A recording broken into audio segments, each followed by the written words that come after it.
নমস্কার, আপনাদের সবাইকে আজ আরও একবার অ্যারাইজ ও নায়কের ক্লাসরুমে স্বাগত জানাই। আমার স্নেহের ছাত্রছাত্রীরা, আশা করি তোমরা সবাই ভালো আছো। গতদিনের ক্লাসে আমি প্রেসার বেল্ট অর্থাৎ পৃথিবীর স্থায়ী বায়ুচাপ বলয় সম্পর্কে আলোচনা করেছিলাম। গতকাল আলোচনার সময় যে কয়েকটি গুরুত্বপূর্ণ বিষয় আমি আলোচনা করতে পারিনি, সেই বিষয়গুলো বায়ুচাপ বলয় সংক্রান্ত বিষয়, সেই বিষয়গুলোকে আমি আজকে তোমাদের সামনে তুলে ধরতে চাইছি। এবং শুধুমাত্র তাই নয়, আজকে যে বিষয়গুলো আমি আলোচনা করব, এই বিষয়গুলো থেকে প্রায়শই পরীক্ষাতে 2 নম্বরের বা 3 নম্বরের প্রশ্ন আসে। এমনকি শর্ট প্রশ্ন, এমসিকিউ বা এসএকিউ টাইপের যে প্রশ্ন, সেই ধরনের প্রশ্ন কিন্তু এখান থেকে আসে। তাই আজকের ক্লাসটাকে আমি নির্দিষ্ট কয়েকটি বিষয়ে সীমাবদ্ধ রাখতে চাইছি এবং এগুলো সবই বায়ুচাপ বলয় সংক্রান্ত বিষয়। এসো দেখে নেওয়া যাক আজকে কি পড়ব। আজকে আমরা পড়ব বায়ুর চাপের সঙ্গে সম্পর্কযুক্ত ডোলড্রামস, আইটিসিজেড, হর্স ল্যাটিটিউড এবং শিফটিং অফ প্রেসার বেল্টস। এই 4টে বিষয় মূলত আজকের ক্লাসে আমি আলোচনা করব। স্নেহের ছাত্রছাত্রীরা, আমি তোমাদেরকে আজকের ক্লাস থেকে তোমরা কি ধরনের শিখন সামর্থ্য অর্জন করবে সেই বিষয়গুলোকে একবার প্রথমে দেখে নিতে বলবো। তাহলে আমার আলোচনাটা তোমাদের কাছে আরও হৃদয়গ্রাহী এবং আরও সহজ হবে বলে আমি মনে করি। যাই হোক, প্রথম যে বিষয়টা আসছে আজকের ক্লাসের প্রথম শিখন সামর্থ্য, ডোলড্রামের অর্থ ও সংজ্ঞা নির্ধারণ করতে পারবে। ডোলড্রাম বলতে আমরা কি বুঝি, ডোলড্রামের অর্থ কি, ডোলড্রাম কাকে বলে, এই বিষয়গুলো প্রথমে আমি আজকে আলোচনা করব। 2 নম্বর যে পয়েন্টটি আলোচনা করব, আইটিসিজেড এর পুরো নাম কি, এর অর্থ কি এবং আইটিসিজেড বলতে আমরা কি বুঝি, এটা আমরা আলোচনা করব। 3 নম্বর বিষয়, অশ্ব অক্ষাংশ, ইংরেজিতে বলা হয় হর্স ল্যাটিটিউড। এই অশ্ব অক্ষাংশ কাকে বলে এবং কেনই বা একে অশ্ব অক্ষাংশ বলা হয়, সেটা কিন্তু তোমরা আজকের ক্লাস থেকে জানতে পারবে এবং বিষয়টাকে উপলব্ধিও করতে পারবে। 4 নম্বর বিষয়, বায়ুচাপ বলয়ের সীমানা পরিবর্তন বিষয়টা কি। এই যে বললাম শিফটিং অফ প্রেসার বেল্টস ইংরেজিতে, ওটাকেই বাংলায় বলা হচ্ছে বায়ুচাপ বলয়ের সীমানা পরিবর্তন। এই বিষয়টা কি এবং কেন এরূপ হয়, এই বায়ুচাপ বলয় কেন সীমানা পরিবর্তন করে এবং এই পৃথিবীতে এর প্রভাব কি কি পড়ে, অর্থাৎ বায়ুচাপ বলয়ের সীমানা পরিবর্তনের ফলে পৃথিবীতে আমরা কি কি বিষয় ঘটতে দেখি, সেই ভৌগোলিক বিষয়গুলো কিন্তু আজকের ক্লাসে আলোচিত হবে। আমি প্রথমেই বলে রাখি, গতকালের ক্লাসে যে ছবিটা ছিল, আজকের ক্লাসে কিন্তু সেই ছবিটাই আমার আছে। আমি এই ছবিটা কিন্তু আগামী ক্লাসেও থাকবে। শুধুমাত্র এই ছবিতে ছোট্ট একটি বিষয় আমি অ্যাড করেছি গতকাল ক্লাসে যেটা ছিল, সেটা হচ্ছে সূর্যের কিরণ আমি দেখিয়েছি। 21শে জুন তারিখে সূর্য কর্কট ক্রান্তি রেখার উপরে লম্বভাবে কিরণ দেয়। 21শে মার্চ এবং 23শে সেপ্টেম্বর তারিখে সূর্য নিরক্ষরেখার উপরে লম্বভাবে কিরণ দেয় এবং 22শে ডিসেম্বর তারিখে সূর্য মকর ক্রান্তি রেখার উপরে লম্বভাবে কিরণ দেয়।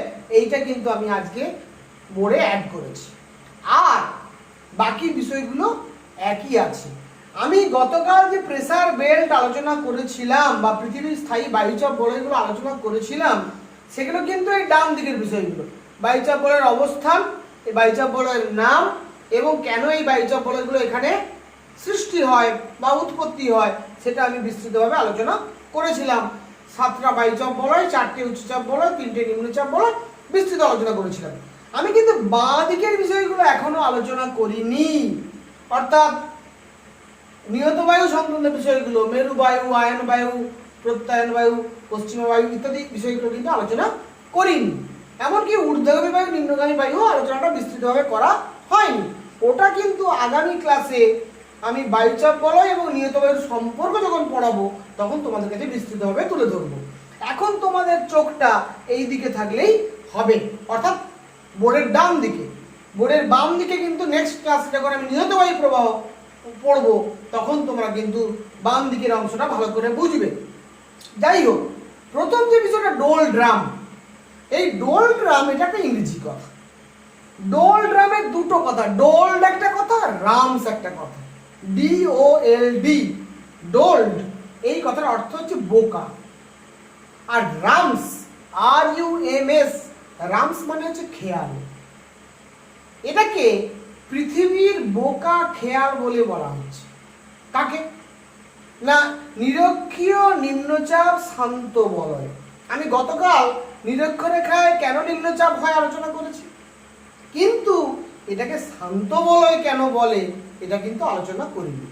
এই শান্ত বলয় এই কথাটাকে ইংরেজিতে ডোলড্রাম বলা হয়। এখন ঘটনা কি, কেন শান্ত বলে না, নিরক্ষরেখার পার্শ্ববর্তী অঞ্চলে যেহেতু সূর্য সারা বছর প্রায় লম্বভাবে কিরণ দেয়, তাই এই অঞ্চলের বাতাস প্রচণ্ড উত্তপ্ত হয় এবং এই অঞ্চলে পৃথিবীতে জলভাগ বেশি, স্থলভাগ কম হওয়ার জন্য এই অঞ্চলে বায়ুতে জলীয়বাষ্পের পরিমাণও বেশি এবং এই অঞ্চলে কিন্তু পৃথিবীর আবর্তন গতিবেগ সবচেয়ে বেশি। এই তিনটে কারণে এখানকার যে বাতাস, নিরক্ষীয় অঞ্চলের যে বাতাস, সেই বাতাসটা গরম হয়ে হালকা হয়ে ওপরের দিকে উঠে যায়। অর্থাৎ এখানে বায়ুর কোনো অনুভূমিক প্রবাহ থাকে না, এখানে বায়ুর উলম্ব প্রবাহ বা বায়ুস্রোত আমরা লক্ষ্য করি এবং সেটা ঊর্ধ্বগামী বায়ুস্রোত, নিম্নগামী নয়, ঊর্ধ্বগামী বায়ুস্রোত। অর্থাৎ বাতাস গরম হয়ে হালকা হয়ে ওপরের দিকে উঠে যায়। এর ফলে এই 5 ডিগ্রি উত্তর থেকে 5 ডিগ্রি দক্ষিণ অক্ষাংশের মধ্যে, যেটাকে আমরা বলছি নিরক্ষীয় অঞ্চল বায়ু নিম্নচাপ বলয়, এই নিরক্ষীয় নিম্নচাপ বলয় অঞ্চলে কোনো বায়ুর কোনো অনুভূমিক প্রবাহ দেখা যায় না। বায়ুর উলম্ব প্রবাহ এবং ঊর্ধ্বমুখী উলম্ব প্রবাহ আমরা লক্ষ্য করি। সেই জন্য যেহেতু অনুভূমিক প্রবাহ দেখা যায় না, তাই এই অঞ্চলটাকে শান্ত বলয় বলা হয়, ইংরেজিতে ডোলড্রাম বলা হয়। এবং এই অঞ্চলেও যদি কোনো জাহাজ, আগেকার দিনে যে পালতোলা জাহাজ চলতো, সেই পালতোলা জাহাজগুলো কিন্তু এই বাতাসের অনুভূমিক প্রবাহের অভাবে আটকে পড়তো। তাই এই অঞ্চলটাকে স্বাভাবিকভাবে নাবিকরা প্রকৃতির বোকা খেয়াল বলে আখ্যায়িত করত। অর্থাৎ ডোলড্রাম আর কিছুই নয়, নিরক্ষীয় নিম্নচাপ শান্ত বলয়। এই শান্ত বলয়টাকে আমি ডোলড্রাম বলছি। এবারে আসো ITCZ, ইন্টারট্রপিক্যাল কনভারজেন্স জোন। আবার বলছি, ইন্টারট্রপিক্যাল কনভারজেন্স জোন। ইন্টারট্রপিক্যাল, আন্তঃক্রান্তীয়। ইন্টার মানে মধ্যবর্তী, ট্রপিক্যাল মানে ক্রান্তীয় অঞ্চল। তাহলে ক্রান্তীয় অঞ্চলের যে মধ্যবর্তী অঞ্চল ওটাকে বলছে ইন্টারট্রপিক্যাল। কনভারজেন্স, কনভারজেন্স এই কথাটার মানে হচ্ছে মিলন, সম্মিলন, মিলিত হওয়া। আর জোন মানে আমরা সবাই জানি অঞ্চল। তাহলে এটা কেন ITCZ বলা হচ্ছে, কাকে বলা হচ্ছে? এই নিরক্ষীয় নিম্নচাপ শান্ত বলয় এলাকাটাকেই আবার ITCZ বলা হচ্ছে।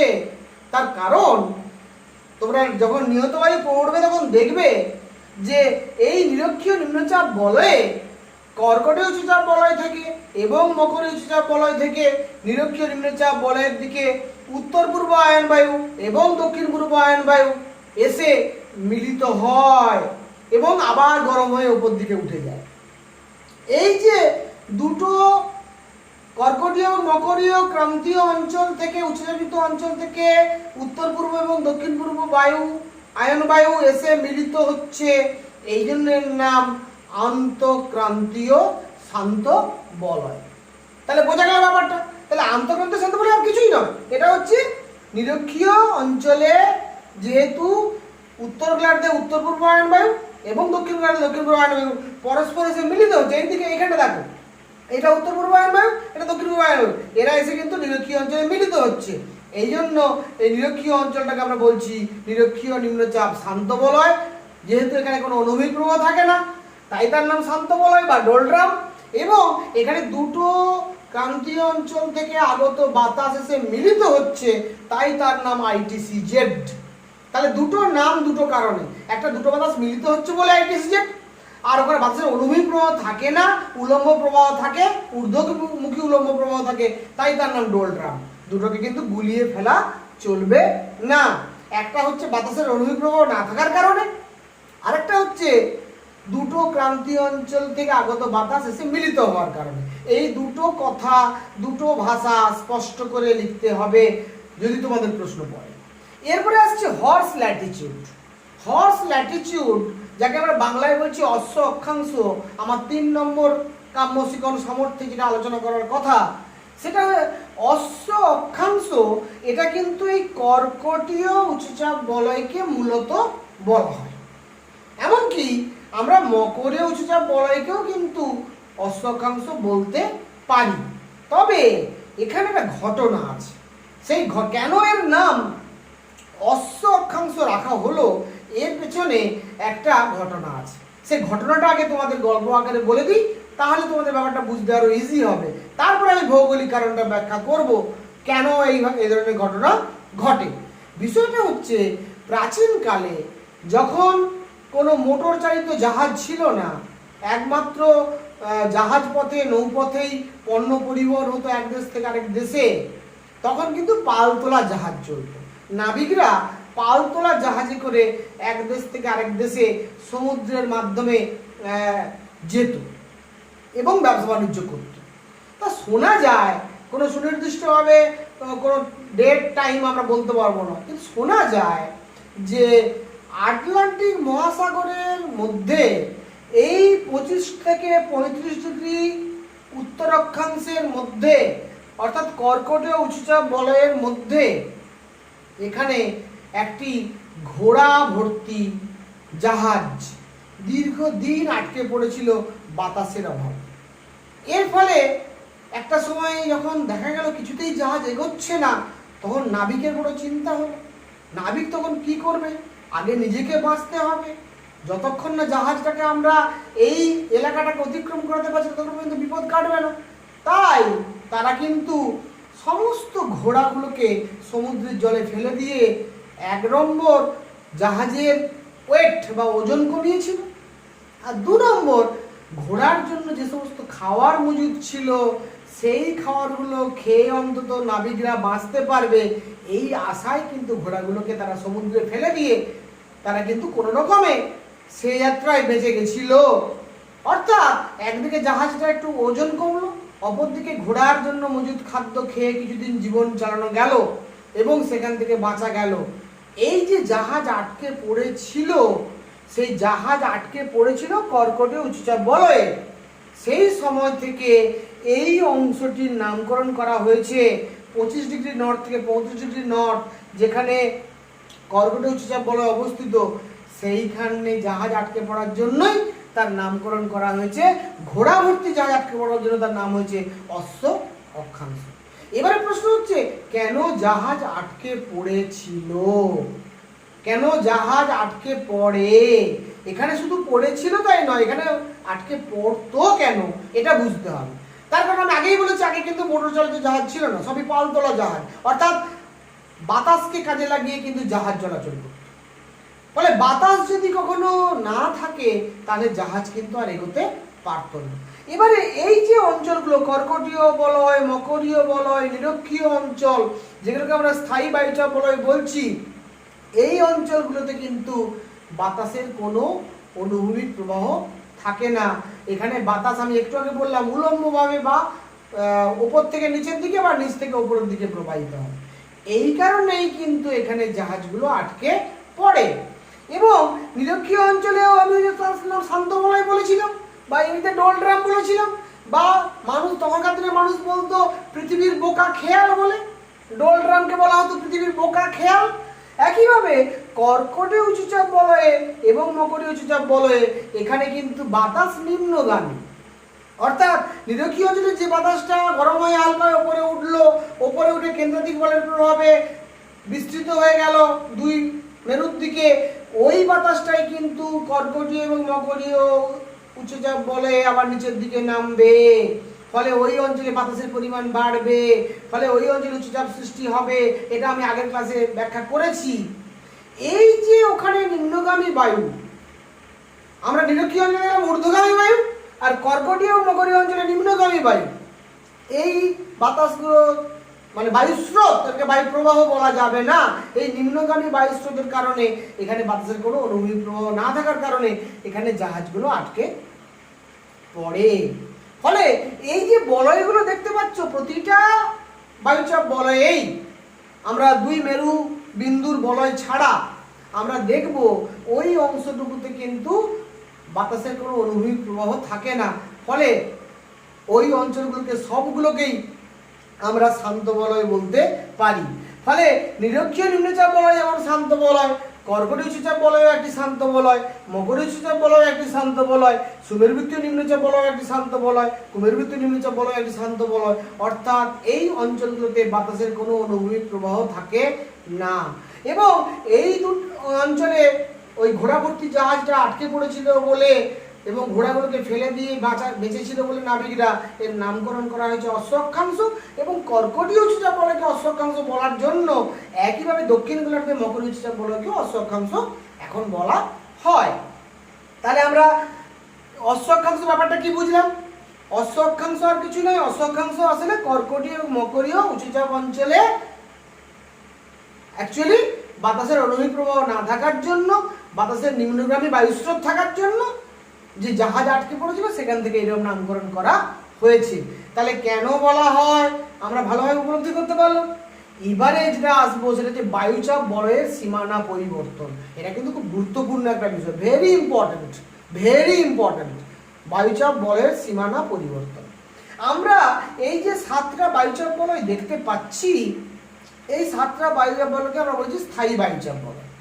এই বায়ুচাপ বলয়গুলো কিন্তু পৃথিবীতে স্থায়ীভাবে সৃষ্টি হয়েছে মূলত সূর্যের কিরণের কারণে, অক্ষাংশের কারণে, সূর্যরশ্মির পতন কোণের কারণে। আমি আগের দিন বলেছিলাম বায়ুচাপ বলয় সৃষ্টির কারণ ব্যাখ্যা করতে গিয়ে, যেহেতু সূর্য এখানে প্রধান কারণ, সূর্যের তাপ, সূর্যরশ্মির পতন কোণ বা অক্ষাংশগত মান বা সূর্যের রবিমার্গ, তাই এই বায়ুচাপ বলয়গুলো পৃথিবীতে স্থায়ীভাবে অবস্থান করলেও এরা কিন্তু বছরের বিভিন্ন সময়ে একটু একটু করে স্থান পরিবর্তন করে।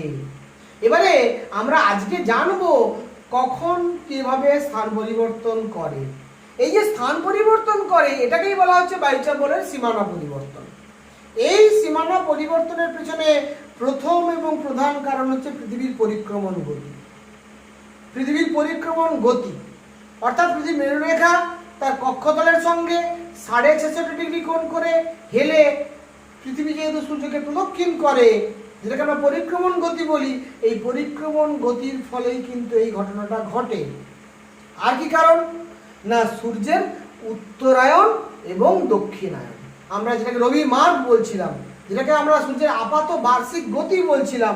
আমি এখানে এই জন্যই ছবিটা এঁকেছি যে 21শে জুন তারিখে সূর্য কিন্তু কর্কট ক্রান্তি রেখায় লম্বভাবে কিরণ দেয়। তাহলে কি ঘটনা ঘটবে না, 21শে জুন তারিখে কর্কট ক্রান্তি রেখায় সূর্য লম্বভাবে কিরণ দেবে, মানে তখন কিন্তু নিরক্ষরেখা বা মকর ক্রান্তি রেখা তুলনামূলক বিচারে কর্কট ক্রান্তি রেখার তুলনায় কম আলো এবং তাপ পাবে। ফলে এই অংশেই কিন্তু উত্তর গোলার্ধে তাপ এবং আলো বেশি পাওয়ার কারণে এই অংশেই কিন্তু নিরক্ষীয় নিম্নচাপ বলয়টা সরে আসবে। আমি বোঝাতে পারলাম ব্যাপারটা কি?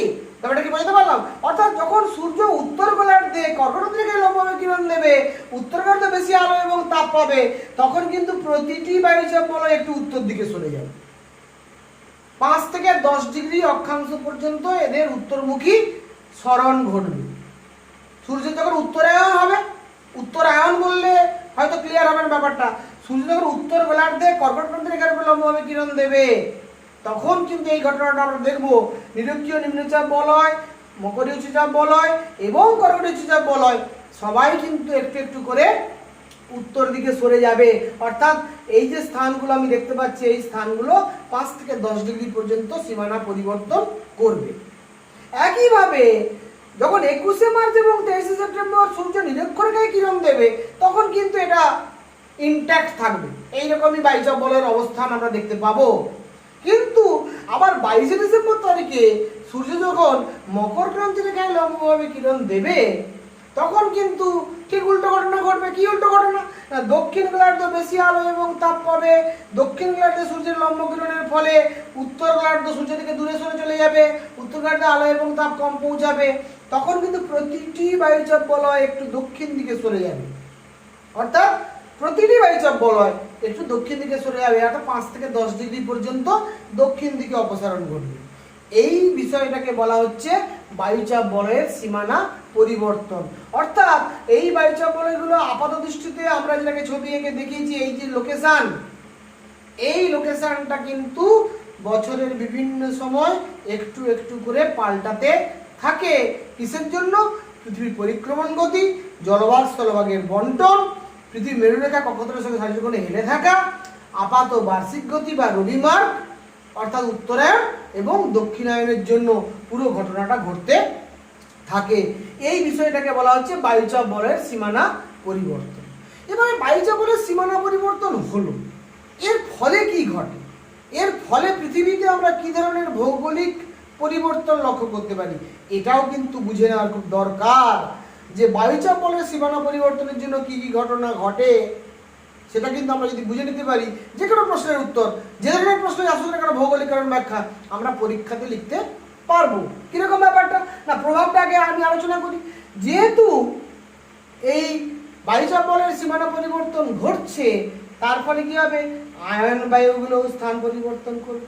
অর্থাৎ আমরা আয়ন বায়ু, পশ্চিম বায়ু এবং মেরু বায়ু, এই বায়ুগুলো তো এই বায়ুচাপ বলয়ের উপর নির্ভরশীল। ফলে এই বায়ুচাপ বলয় যখন স্থান পরিবর্তন করবে, আয়ন বায়ুর প্রবাহ পথ পাল্টে যাবে, পশ্চিমের প্রবাহ পথ একটুখানি পাল্টে, প্রবাহ পথ পাল্টাবে না, আমি একটু ভুল বললাম। প্রবাহ পথ বললে তোমাদের কাছে ভুল বার্তা যাবে, ওটা প্রবাহ পথ না বলে সীমানা পরিবর্তন কথাটা বলা ভালো। অর্থাৎ বায়ুচাপ বলয়ের স্থান পরিবর্তনের সঙ্গে সঙ্গে আয়ন বায়ুরও স্থানটা কিছুটা পরিবর্তিত হয়ে যাবে। কতটা? ওই 5 থেকে 10 ডিগ্রি অক্ষাংশ মতো পরিবর্তিত হবে। ফলে আয়ন বায়ুর সীমানা পরিবর্তন হওয়ার সঙ্গে সঙ্গে পৃথিবীর যে বৃষ্টি বলয়, সেই বৃষ্টি বলয়েরও কিন্তু সীমানা পরিবর্তন ঘটবে। অর্থাৎ আয়ন বায়ুর প্রভাবে যেখানে যেখানে বৃষ্টিপাত হওয়ার কথা গ্রীষ্মকালে, সেখানে বৃষ্টিপাত হবে, আবার যেখানে বৃষ্টিপাত হওয়ার কথা নয় সেখানে হবে না। সেটা কিন্তু আমরা একটুখানি যদি নির্দিষ্ট করে বলি, ধরে নাও আমাদের উত্তর পূর্ব আয়ন বায়ু এবং দক্ষিণ পূর্ব আয়ন বায়ুর প্রভাবে মহাদেশের পূর্ব দিকে বেশি বৃষ্টি হয়, মধ্যভাগে মাঝারি বৃষ্টি হয়, পশ্চিম দিকে একেবারে বৃষ্টি হয় না। তার জন্য মরুভূমি সৃষ্টি হয়। আয়ন বায়ুর প্রভাব পথে মহাদেশের পশ্চিম দিকে মরুভূমি সৃষ্টি হয়। এখন ঘটনা হচ্ছে এই আয়ন বায়ুটা প্রবাহিত হয় বলেই আমরা কিন্তু সাভানা অঞ্চলে মহাদেশের মধ্যভাগে সাভানা অঞ্চল অবস্থান করে। সাভানা অঞ্চলে গ্রীষ্মকালে বৃষ্টি হতে দেখবো, শীতকাল শুষ্ক হতে দেখবো। এটা কিন্তু এই বায়ুচাপ বলয়ের সীমানা পরিবর্তন, আয়ন বায়ুর সীমানা পরিবর্তন, তার ফলে এই বৃষ্টি বলয়ের পরিবর্তন লক্ষ্য করবো। আরেকটা ইন্টারেস্টিং ঘটনা ঘটে, 30 থেকে 40 ডিগ্রি বা 45 ডিগ্রি অক্ষরেখার মধ্যে মহাদেশের পশ্চিম দিকে, 30 থেকে 45 ডিগ্রি অক্ষরেখার মধ্যে মহাদেশের পশ্চিম দিকে আমরা যে ভূমধ্যসাগরীয় জলবায়ু দেখতে পাই, এই ভূমধ্যসাগরীয় জলবায়ুতে আমরা দেখব শীতকালে বৃষ্টি হয় কিন্তু গ্রীষ্মকালে বৃষ্টি হয় না। অর্থাৎ এটাও কিন্তু যে ঘটে, এটাও কিন্তু এই বায়ুচাপ বলয়ের সীমানা পরিবর্তনের জন্য ঘটে। যখন উত্তরায়ণ হয় তখন আমরা দেখব যে পশ্চিম বায়ুর কিছুটা এলাকা আমাদের আয়ন বায়ুর দ্বারা এলাকার মধ্যে ঢুকে পড়ে। আবার শীতকালেই কিন্তু এই ঘটনাটা ঘটে কেন না, এই যে 30 থেকে 40 ডিগ্রি উত্তর এবং দক্ষিণ অক্ষরেখা উভয় গোলার্ধে এই ঘটনাটা ঘটে, যেটাকে আমরা বলছি ভূমধ্যসাগরীয় জলবায়ু অঞ্চল। এর ফলে ওখানে কি হয়, গ্রীষ্মকালে আয়ন বায়ুর প্রভাবে বৃষ্টিহীন হয়, আর শীতকালে পশ্চিম বায়ুর প্রভাবে বৃষ্টি যুক্ত হয়। এই যে গ্রীষ্মকালটা আয়ন বায়ুর দ্বারা প্রভাবিত হয়ে যাওয়ার ফলে মহাদেশের পশ্চিম অবস্থিত হওয়ার জন্য বৃষ্টিহীন, আবার শীতকালটা পশ্চিম বায়ুর দ্বারা প্রভাবিত হয়ে গিয়ে মহাদেশের পশ্চিমে অবস্থিত হওয়ার জন্য বৃষ্টিযুক্ত হয়। অর্থাৎ ভূমধ্যসাগরীয় জলবায়ুর যে বৈশিষ্ট্যটা আমরা লক্ষ্য করি, অর্থাৎ মৌসুমী জলবায়ু ঠিক উল্টোটা। মৌসুমী জলবায়ুতে গ্রীষ্মকালে বৃষ্টি হয়, শীতকাল শুকনো, আর ভূমধ্যসাগরীয় জলবায়ুতে শীতকালে বৃষ্টি হয়, গ্রীষ্মকাল শুকনো। এই যে আমরা জলবায়ুগত পরিবর্তনটা দেখি, এই জলবায়ুগত পরিবর্তনের পেছনেও কিন্তু কারণ বায়ুচাপ বলয়ের সীমানা পরিবর্তন। ফলে স্নেহের ছাত্রছাত্রীরা, তোমাদের কিন্তু প্রায়শই জিজ্ঞেস করা হয় যে ক্রান্তীয় অঞ্চলে মহাদেশের পশ্চিম দিকে উষ্ণ মরুভূমির সৃষ্টি হয় কেন? আবার জিজ্ঞেস করা হয় নাতিশীতোষ্ণ মণ্ডলে মহাদেশের পূর্ব দিকে শীতল মরুভূমির সৃষ্টি হয় কেন? আবার প্রশ্ন করা হয় ভূমধ্যসাগরীয় অঞ্চলে শীতকালে বৃষ্টি হয় কেন বা গ্রীষ্মকালে বৃষ্টি হয় না কেন? এই সমস্ত প্রশ্নের উত্তর কিন্তু লুকিয়ে আছে বায়ুচাপ বলয়ের সীমানা পরিবর্তনের বিষয়টির সঙ্গে। তাই বায়ুচাপ বলয়ের সীমানা পরিবর্তন তোমরা যদি বুঝতে না পারো, তাহলে কিন্তু এই প্রশ্নগুলির ভৌগোলিক কারণ ব্যাখ্যাও তোমরা করতে পারবে না। সেই জন্য তোমাদেরকে আমি আরেকবার রিপিট করে বলছি, জাস্ট পুনরায় বলছি, যে মনে রাখার সুবিধার জন্য, যে এই যে স্থায়ী বায়ুচাপ বলয়গুলো দেখতে পাচ্ছি, এটা কিন্তু সারা বছরের একটা সামগ্রিক স্থায়ী অবস্থা, কিন্তু এটা কিন্তু সারা বছর ফিক্সড নয়। সূর্যের উত্তরায়ণ যখন চলে, প্রতিটা বায়ুচাপ বলয় সূর্যের সঙ্গে সঙ্গে স্থান পরিবর্তন করে 5 থেকে 10 ডিগ্রি উত্তরায়ণের সময় উত্তর দিকে সরে যায়, এবং সূর্য যখন দক্ষিণায়ন চলে, 22 সময় যখন শুধু মকরক্রান্তি রেখায় কিরণ দেয়, তখন আমরা দেখবো প্রতিটা বায়ুচাপ বলয় কিছু 5 থেকে 10 ডিগ্রি দক্ষিণ দিকে সরে গেছে।